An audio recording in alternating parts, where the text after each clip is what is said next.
बॉम्बस्फोट प्रकरणी उच्च न्यायालयाचा निर्णय धक्कादायक आहे अशी प्रतिक्रिया मुख्यमंत्री देवेंद्र फडणवीस यांनी दिली आहे।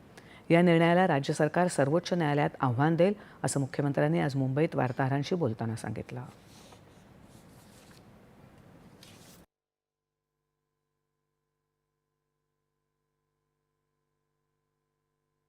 आपल्या सगळ्यांकरताच हा निर्णय अतिशय शॉकिंग अशा प्रकारचा निर्णय आहे।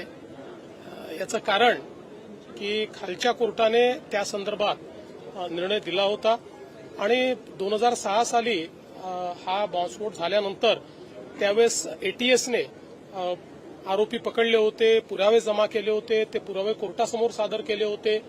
त्यामुळे अशा प्रकारचा निर्णय येणं हे निश्चितच धक्कादायक आहे। मी अजून काही पूर्ण निर्णय वाचलेला नाही, पण मी तात्काळ आपल्या जे काही वकील आहेत त्यांच्याशी चर्चा केली आणि त्यांना मी सांगितलेलं आहे की आपण सुप्रीम कोर्टमध्ये याला चॅलेंज केलं पाहिजे आणि आमचा प्रयत्न आहे की लवकरात लवकर सर्वोच्च न्यायालयामध्ये जाऊन या निर्णयाला आम्ही चॅलेंज करू। मुंबई उच्च न्यायालयाचा हा निकाल निराशाजनक आणि धक्कादायक असल्याचं भाजपा नेते किरीट सोमय्या यांनी म्हटलं आहे।